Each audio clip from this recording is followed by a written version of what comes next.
voltamos com o Roda Viva, último bloco do programa, hoje conversando com essa bancada magnífica, um bom papo a gente está tendo aqui sobre esse processo eleitoral. Falamos um pouco sobre justiça, falamos um pouco sobre as questões do Legislativo, do Executivo, sem dúvida alguma enriquecedor o programa de hoje. Lembra você, telespectador, se você perdeu o primeiro bloco, o segundo bloco, o terceiro bloco, um trechinho, você pode recuperar tudo nas mídias sociais. Vai lá para o Facebook, o YouTube também a gente disponibiliza. Após o programa você pode ir lá e pode resgatar e no próximo domingo tem a reprise do programa. Essa questão da força das instituições e o que o Dr. Maviel cita dessa massa nacional, da população que tem que sempre estar vigilante, tem que estar participando, tem que estar cobrando. No entender de vocês, a gente evolui nisso? Eu queria começar com a doutora Germana, esse último bloco, e esse tema, porque quando a gente fala muito da cobrança da população em cima da Câmara de Vereadores, em cima do prefeito, quando a gente vai para o interior, parece que essa coisa fica um pouco mais difícil. Mesmo com mídia social, com a força dos veículos de comunicação, a gente conseguiu evoluir um pouco nisso, doutora Germana? Ou falta ao povo aquele sentimento de uma maior fiscalização em cima, por exemplo, de Câmara do Vereador, porque é aquele órgão que está mais próximo da sociedade? Eu acho que a gente já conseguiu avançar um pouco. A coisa da internet é um elemento importante que faz com que o cidadão que está lá no sertão de Pernambuco consiga ter acesso ao que está acontecendo na capital, consiga se sentir mais conectado com o que está acontecendo no mundo. Mas ainda há muito a trabalhar. Câmaras de vereadores, elas têm funções importantíssimas conferidas pela Constituição, mas infelizmente o que a gente vê na prática é que elas não estão aparelhadas para cumprir esse papel. Eu acho que eu já contei a você, Aldo, em algum programa, já contei a muita gente, não sei se todos aqui já ouviram, se o telespectador que está em casa, que uma das dificuldades que a gente se depara no nosso trabalho lá no Ministério Público de Contas é acompanhar o julgamento das contas dos prefeitos pelas câmaras de vereadores. E aí veio o Supremo Tribunal Federal, que a gente estava falando no último bloco, né, e fez um grande favor de dizer que, para fins de inelegibilidade, o que prevalece sempre, no caso do prefeito, que é ordenador de despesa, é o julgamento da Câmara. Porque sempre a gente sempre entendeu isso, que né? Quando os vereadores julgarem o prefeito, que em tese, né? Que as contas de governo do prefeito vão ser julgadas pela Câmara. Isso a Constituição diz, mas que as contas de gestão, no caso que ele é ordenador de despesa, prevalecia o julgamento do Tribunal de Contas. Aí veio o Supremo em 2016 e disse não. Para fins de inelegibilidade, mesmo contas de gestão, quem tem que julgar é a Câmara de Vereadores. Em contas de gestão, a gente discute aspectos extremamente técnicos, como excesso em obras de engenharia, irregularidade de licitações. Irregularidades em licitações, em contratos. Ora, né? O vereador ele não está nem aparelhado, na verdade, na prática, para julgar as próprias contas de governo, onde a gente aponta, aplicou ou não o mínimo na manutenção e desenvolvimento de ensino, em saúde. E tem esse caso clássico dessa história que eu contei, que é um caso real, de que a gente começou a acompanhar se as câmaras, ao divergirem do parecer prévio que o tribunal emite, que nas contas de governo, como a competência de julgar é das câmaras, o Tribunal de Contas ele emite apenas um parecer prévio. E para divergir, as câmaras têm que ter um quórum qualificado de 2/3. E tem que fundamentar minimamente, porque é um julgamento e todo julgamento tem que ser fundamentado. E essa Câmara, isso é público, então posso dizer qual é a Câmara de Calçado, ela divergiu... Calçado é a cidade do Agreste, né? Perto de Garanhuns, ali. O tribunal tinha emitido parecer prévio pela rejeição das contas. Isso aconteceu o quê? Isso era 2008, eram as contas de 2008, mas isso aconteceu em 2012. Então, quer dizer, não foi num passado tão remoto assim. O tribunal tinha emitido parecer prévio pela rejeição das contas e os vereadores aprovaram unanimemente, dizendo, olha, só quem julga é Deus. e mesmo assim não condena ninguém. Então vamos divergir do parecer prévio do tribunal.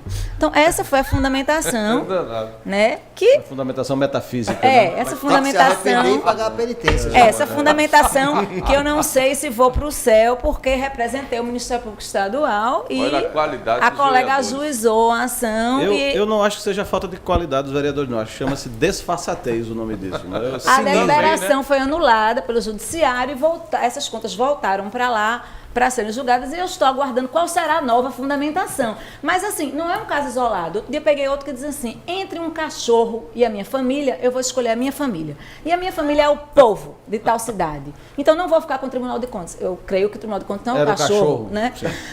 Então, é nesse nível. Só que o Supremo... Mas isso é porque o vereador também tem uma fidelidade canina ao prefeito. Mas é isso, eu não entendi. Essas distorções, evidentemente, que elas existem. Agora, é muito estranho você imaginar que uma Câmara formada por vereadores, onde a questão política é muito forte, ela vai divergir do prefeito de Contas.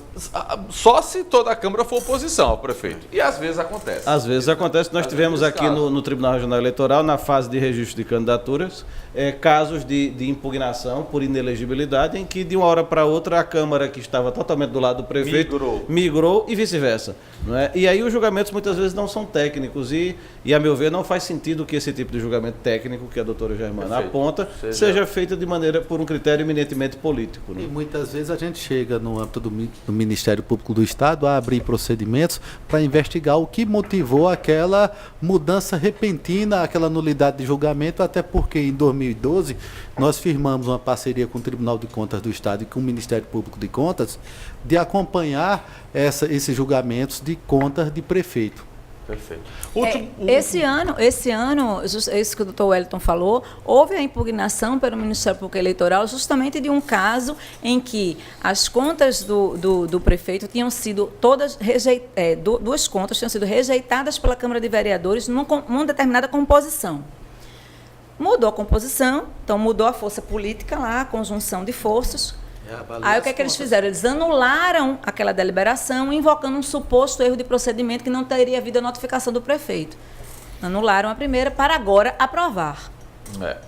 Um último tema que eu queria tocar com os senhores aqui, já que a gente está na reta final aí do programa, urna eletrônica.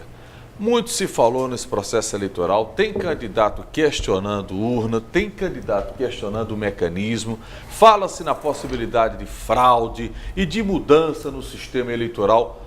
Vamos esclarecer de uma vez por todas. Urna eleitoral 100% segura? Começa, doutor Alexandre. Outro dia eu vi o professor Silvio Meira dizendo que não existe nenhum sistema de informática 100% seguro. Mas o que dá segurança a esse conjunto que nós temos de eletrônica e logística na apuração e votação das eleições é exatamente uma infraestrutura que impede que qualquer violação do sistema pudesse definir uma eleição. Muita gente, vocês divulgam na mídia... Lembrando que urna não está na internet.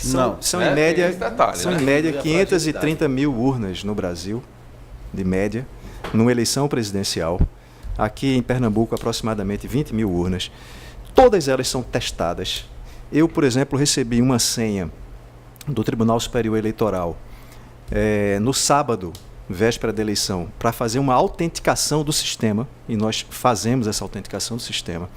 Todas as urnas são vistoriadas pelo juiz de cada uma das sessões, das zonas eleitorais, com a presença do Ministério Público, com a presença, e se convida a OAB, se convida partidos políticos, fiscais de partidos políticos. E qualquer cidadão. Testa-se, Wellington, testa-se, todas as urnas são testadas, né? E depois disso elas são lacradas. E elas são lacradas com selos que são feitos pela Casa da Moeda e que, se você violar, eles soltam a tinta. Então, essas urnas elas ficam isoladas. Depois, antes de começar o processo eleitoral propriamente dito, se imprime um hash criptográfico, que é um resumo do que tem dentro da urna. Isso é entregue a todas as pessoas. Não é a zerésima. Isso aí agora é uma novidade que é o que além tem disso. O sistema. Como o algoritmo do sistema vai funcionar. Depois disso, se imprime a zerésima para provar que a urna está zerada. E quando se encerra uma votação, se faz depois a impressão do boletim de urna. Urna a urna. Urna por urna. Mas, só para concluir, existe ainda um outro dado que é bastante interessante, que é a votação paralela. Então, digamos que tivesse havido uma violação do sistema lá na sua base no TSE, e que ele chegasse aqui, o algoritmo tivesse programado para que depois de um determinado número de votos ele direcionasse para um determinado candidato. Isso não acontece na prática. Faz 22 anos que nós testamos essas urnas. Na véspera das eleições, nós convidamos a imprensa, fazemos sorteios de várias urnas em distintas seções do Estado, levamos essas urnas para o TRE, convidamos alunos de escolas públicas para que eles participem de uma votação paralela impressa, em votação impressa. E depois essa votação impressa ela é digitada em cada uma dessas urnas e nunca houve nenhum problema de conferência. E na eleição passada, inclusive, nós tivemos a presença de um membro da OEA, que era um alemão que estava aqui fiscalizando, e ele presenciou tudo. E essa comissão que veio da OEA, inclusive, atestou que o sistema é seguro. Agora, interessa politicamente a um determinado setor, né, da sociedade de tentar desacreditar as urnas já com um prévio intuito de dizer que se não foi eleito, a eleição foi fraudada. Aldo, existe uma grande quantidade de falsidades circulando nesse processo eleitoral, principalmente nestas eleições de 2018, a respeito da segurança do sistema de votação. Porque as pessoas falam muito em segurança da urna. Na verdade, a segurança da urna é um capítulo de um trabalho muito mais amplo, que é o do sistema de votação. Então, você mencionou um dos pontos que muita gente desconhece. As pessoas dizem, os hackers podem invadir as urnas. É impossível, porque as urnas não são conectadas à internet. Elas são todos equipamentos autônomos, o que se diz em linguagem de informática. Não tem nenhuma intranet também, né? Existe entre as urnas, só para transmitir o resultado. Só para transmitir o resultado. Mas até chegar lá, existe uma série de passos de segurança que as pessoas não conhecem. Eu até recomendo aos espectadores e espectadoras que visitem o site do TSE. Lá existe uma seção específica sobre mitos e verdades a respeito do sistema de votação, que é muito elucidativa. Tem muita coisa lá que as pessoas não conhecem e repetem como se fossem verdades que não são. Então, Alexandre mencionou, por exemplo... de fake news, né? Exatamente.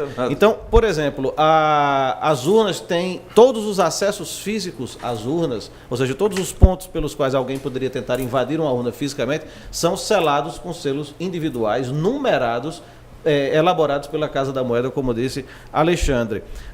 Como também disse Alexandre, quando se encerra a votação de cada urna, ela emite várias vias do boletim de urna e uma dessas vias fica para cada urna afixada na sessão eleitoral. Qualquer cidadão... E agora tem o QR Code. Era disso que eu ia falar. Existe um programa que o TSE elaborou chamado Boletim na Mão. Agora, as pessoas podem usar na eleição, no segundo turno da eleição. Esse programa permite que as pessoas instalem no seu telefone celular, qualquer que seja o sistema operacional, fotografam esse código QR, uma espécie de um código de barras, e ali elas conseguem captar no seu celular todos os dados da votação. Esse boletim de urna também é entregue aos partidos e os partidos fazem a sua própria totalização. Então, tudo é batido, tudo é conferido. Essa coisa de urna é igual pesquisa eleitoral. Quando o candidato está bem, ele diz que o Instituto está bem, é credibilizado. Quando ele vai mal, ele passa a questionar. Qual a opção, Aldo? Voto em papel de novo? Pelo amor de Deus. A prova de fraude? Não, pelo amor de Deus. O interessante só fala mal de urna eletrônica quem não viveu a eleição passada, que passava uma semana apurando, que era um inferno. Aquilo sim, a possibilidade de fraude. Não era possibilidade, era a certeza de fraude. De roubar as urnas.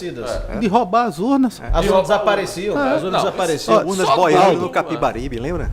É terrível, mas Aldo, enfim. Há também um esforço de algumas pessoas em realizar a questão da impressão do voto, não é? Você imagina isso aí para a quebra do sigilo e também para o controle dos currais eleitorais. Sim. Existem outras... Prestar contas, para prestar contas. Em relação a isso, pelo projeto merecedor. Que o Supremo suspendeu, o voto não vai ser entregue ao eleitor. Ele vai ficar lá, numa urna, para fins de conferência. Se fosse necessário. Se fosse necessário. E é importante também dizer, rapidinho, que já mais de 25 países, né, no mundo afora adotam sistema de votação semelhante ao nosso. Inclusive os Estados Unidos, que muita gente dos Estados Unidos não usam. 5 estados estão usando. Canadá usa, Suíça usa. Uma das coisas que as pessoas dizem, mas as urnas não são auditadas. Não é verdade. O TSE, a cada eleição, faz testes públicos de urnas com a participação de especialistas e nunca nenhum deles conseguiu quebrar o sistema de votação.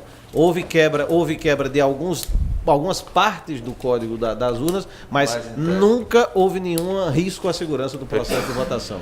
Muito bem, vamos chegando à reta final do programa Roda Viva Pernambuco de hoje. Doutora Germana, muito grato, viu, pela sua presença aqui no programa. Até um próximo encontro, tá bom? Eu que agradeço, Aldo, foi uma satisfação estar nesse programa com você e com essas feras aqui. Foi muito bom.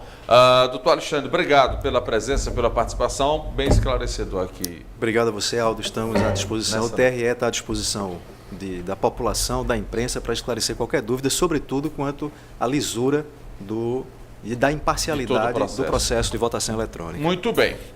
Doutor Saraiva, obrigado mais uma vez. Obrigado a você, Aldo. Obrigado pela audiência de todas e todos que estavam aqui conosco até essa hora. E o Ministério Público Eleitoral está também à disposição. As pessoas podem procurar o site da Procuradoria Regional Eleitoral em Pernambuco e todos os cidadãos e cidadãs podem fazer suas comunicações de qualquer ato ilícito que elas serão apuradas por nós. Antes de ir para o delegado Roberto, olha aí, deixa eu mostrar a charge aí. Segura aí, Ronaldo. A última charge para a gente encerrar, mas já ficou aí.